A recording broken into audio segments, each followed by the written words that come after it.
Chapter 2 is another graphing unit. Well, everybody is cheering in the background. That's good. Another graphing unit. So, part 1 of this unit is graphing with radical functions. Now, you have already graphed the square root of x, and you know what that looks like. And, right, there's your square root of x graph. It's right there. You know what that looks like, and you can do all the transformations of that. What we're going to look at is radical functions where you can put anything inside of a square root. So as the most complicated way, you could graph the square root of 4 times the natural log of x plus 5 minus 7. Okay? We can put any graph that we already know, you can put inside of a square root and then graph it again. So what we're going to look at are what are some of those patterns, or what are some of the ways that we can graph. If we know what the original graph inside looks like, how could we graph the square root of that? So we start off with something very simple and something we already know. We're going to graph the square root of x plus 4, which you've graphed already, and you would say, oh, that's just my regular square root graph moved 4 to the left. Yes, sir. And there it would be in blue. So how can we use the original function if we knew the graph of the inside, which is x plus 4, which is here in red? How could we use that to help us graph the square root of x plus 4? Yes? Have the same x-intercept. They'll have, in this case, they have the same x-intercept right here. I'll make a black dot on that point. Now, why is that point the same? Because wherever your y-coordinate is 0, or wherever your y value is 0, what's the square root of 0? It's also 0. Okay? What other value, if you square root, stays the same? 1.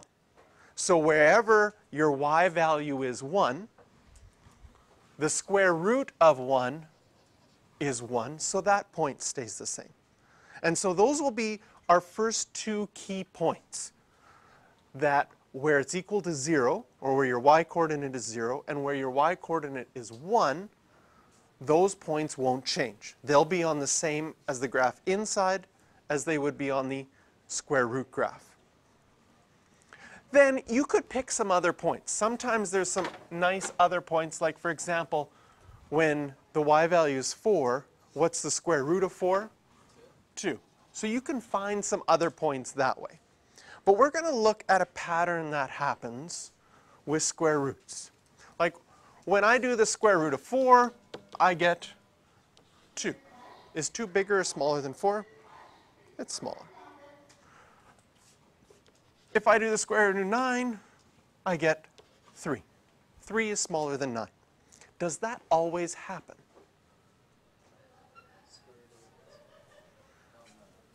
Square root of a decimal. So if I square root, this is a decimal, 12.25, oh, less than 1. So you're saying if I do the square root of 0.16, what do I get? 0.4. And then it's bigger. So sometimes, often, when you think of square roots, you always think it's going smaller because you always think of whole numbers when you square root. Square root of 1 stays the same, and we've seen that. Yeah. Plus or minus. We don't need a plus or minus when we're just doing a square root. So the definition of a square root of 16 is always positive 4. Square root of anything is always the positive value. The only time that you add that plus or minus is when you're in a situation where you start with something squared and then you square root both sides. In that process, you have to do plus or minus. Because the square root of 16 is only the positive 4. And so when you square root both sides, that's where you need the positive and the negative. But in this case, square root of 16 is just 4. Square root of 4 is just 2. And sure enough, have you guys learned how to multiply? Did you guys ever learn how to multiply decimals? Right? 0.2 times 0.2 is? 0.04. 0.1 times 0.3 times 0.02 is what?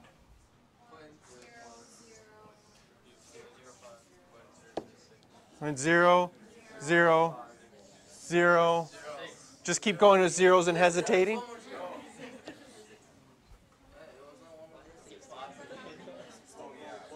Whoa, whoa, whoa. Okay.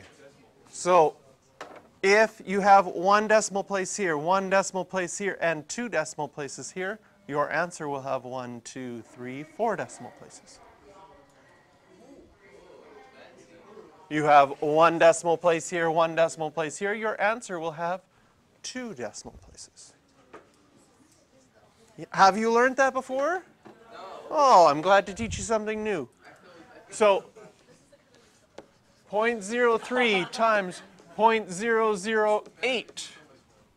Well, 3 times 8 is 24, and your answer will be 1, 2, because here you have 1, 2, 3, here you have 2. Now, the reason that happens is because when you compare it to 3 times 8 and you get 24, what did I have to do to this to get 3? I had to times by 100, right? And here I times by 1,000. So this answer would have to be times by 10,000, which is those 5 decimal places. So there you learned some decimal math. I think that's somewhere, or it's supposed to be somewhere. Where you're supposed to learn that somewhere along the line. But you didn't. So now it's not too hard, is it? And hopefully it makes sense. But that explains why when you do a decimal between 0 and 1, that your answer is bigger than what's inside. When you take a square root of something between 0 and 1, your answer is bigger than what you started with. But when you take the square root of a number bigger than 1, then your answer is smaller. Like square root of 4 is 2. It's smaller than what was in originally. So part of what the process, if I know that red graph, once I know that graph, I can put those 2 black points on right away.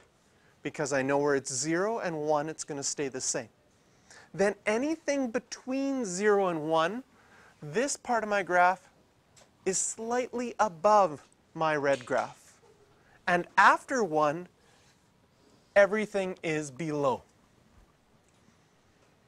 So that's summarized on your next page here. We can highlight certain things and add some notes beside. So first one, we have our invariant points. Points that don't change. Wherever the y-coordinates are 0 or 1, it's not going to change. So that's the first thing you're going to look for. And label every point where it's 0 and 1, it's not going to change. Secondly, and beside this we can write between 0 and 1,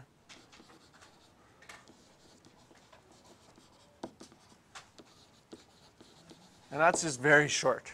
Between 0 and 1, the graph is above. Now what I mean is that your square root graph or your radical function graph is above your original graph or the graph of whatever was inside your square root.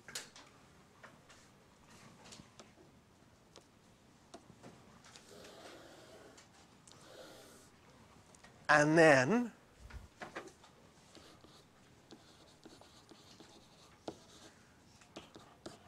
above y equals 1, whenever your y values are larger than 1,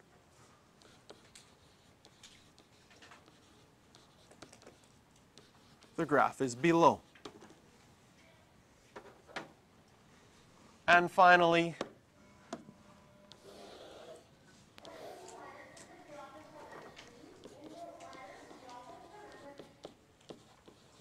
you know that you can't square root a negative.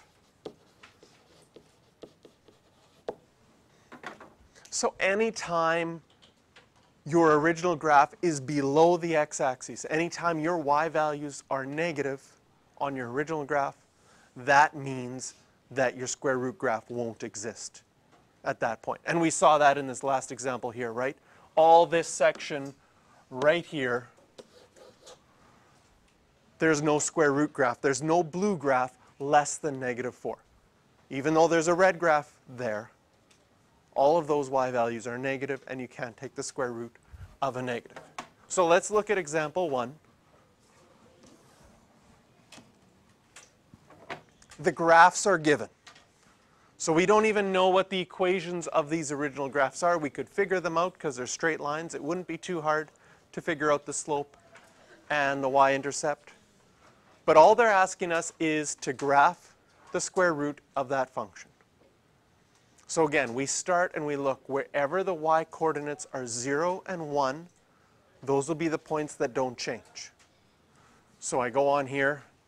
Here's where the y-coordinate is 0, right? 1 is right there. So I go straight across from that, and that's where it's equal to 1. Those are the points that won't change. Between 0 and 1, your graph will be slightly above. So that means in here, it's going to be slightly above. And after y equals 1, whenever your y values are larger than 1, it's going to be below. And if you can find some nice points that you know the square root of, like I know the square root of 4, so the square root of 4 is 2. Here on my red graph, I have 9. So square root of 9 would be 3. Yes.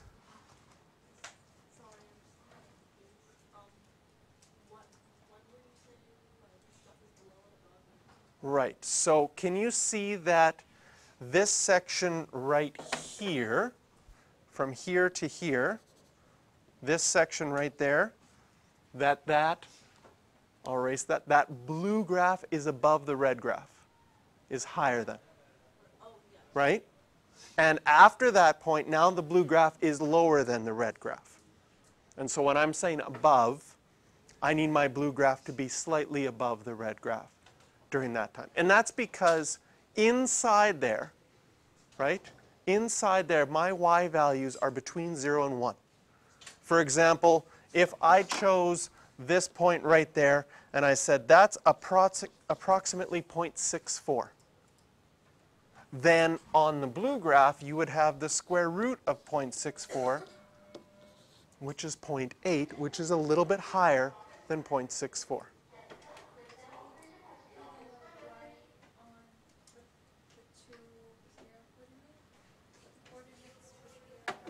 For this coordinate right here at -2, 0. Mm-hmm.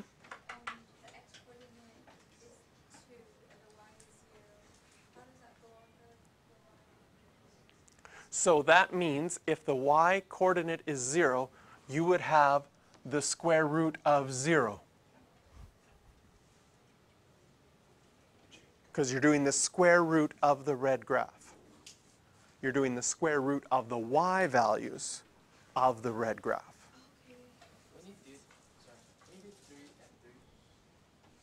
When I did this one right here, okay?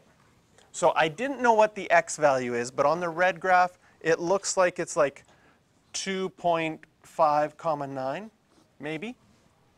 I'm guessing what that x coordinate is. It might be 2.4. That means on the blue graph, I would have 2.5, 9. 3. Yeah. Is this third point or y-intercept? This point is a y-intercept because I had 4 as a y-intercept there. So my y-intercept will be the square root of 4, which will be 2. So the domain of this function, of the blue one, is x is bigger than or equal to -2. And the range is y is bigger than or equal to 0.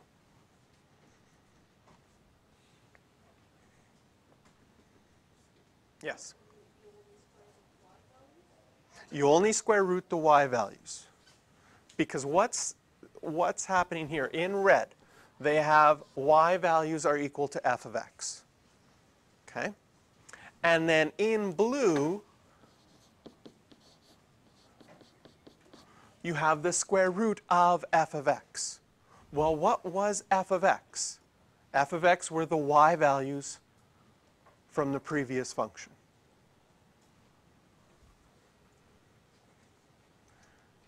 And sometimes it's easier to see when you actually have a function that you know the equation of. So I'll do that after we do the second example. I'll put up an equation you actually know, and then maybe you can see why you're square rooting the y values.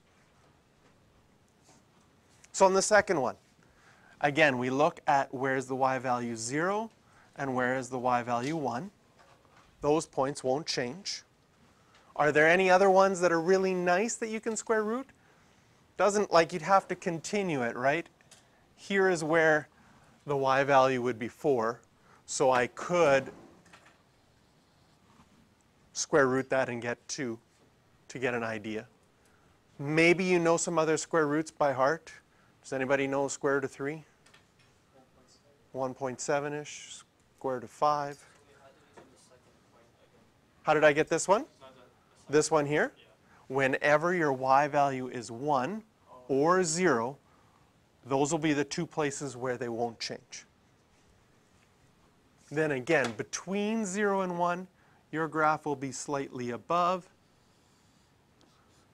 And after 1, your graph will be below.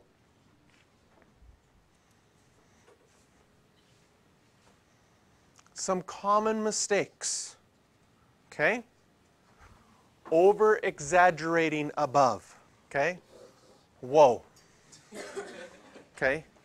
That will lose you a half a mark. That might even lose you a whole mark because that's over-exaggerating, over-exaggeration. But even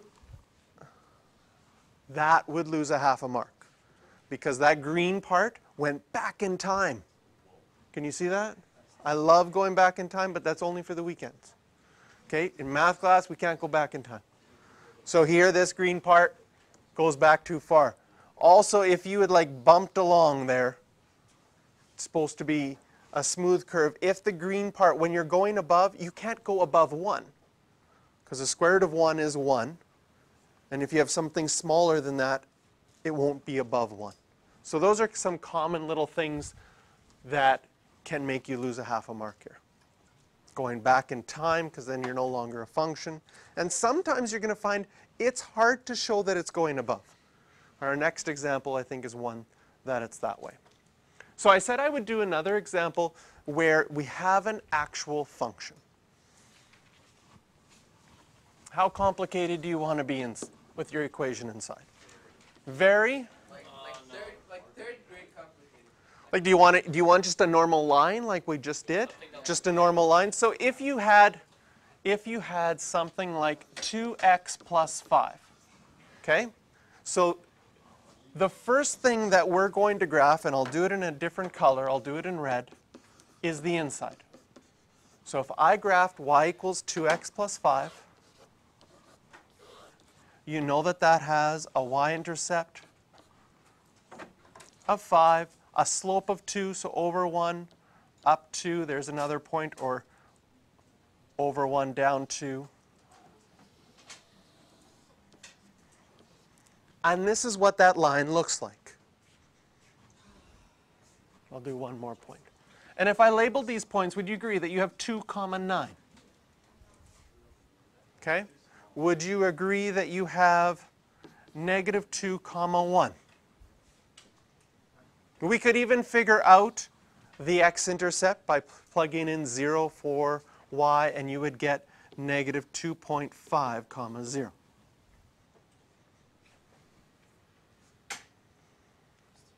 So now, let's look at a table of values for these points that we've labeled in the blue graph. What happens now when I plug in x is 2? Well, inside I'm going to get 9, which is what the red point is showing you. Inside you would have got 9, and then you would need to square root it, and you would get 3.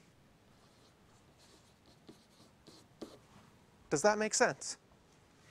When I plug in 2, the only thing that's happening is my y value, which was 9, because I will get 9 inside, becomes 3, because I just square rooted. What happens when you plug in -2? You get 1 inside, and then the square root of 1 is 1, so that point stays the same. Same thing if you plugged in -2.5.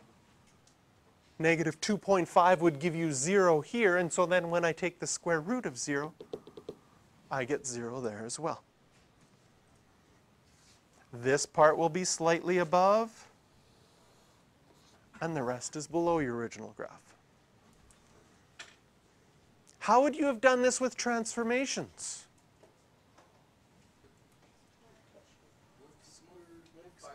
Is it moved 5 to the left? Doesn't look like it moved 5 to the left. You have to first, if you did this with transformations, you'd first have to factor out the 2. And you have a horizontal compression by 1/2, and it moved 2.5 units to the left. Yes? Yeah, it looks like it's almost going back in time. I might have lost half a mark. There we go. So the bump has to be like negligible? Negligible. The bump is just a tiny bit above. Why is the bump there in the first place? That is a good question that IB students always ask. Why is there a bump?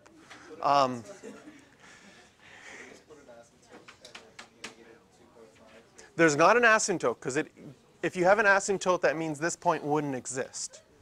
And that point does go through 0. But can we like put bump, B for bump on B equals... Okay, so the questions for this one, and I'll get you to do them after we do the next example, are just number 5.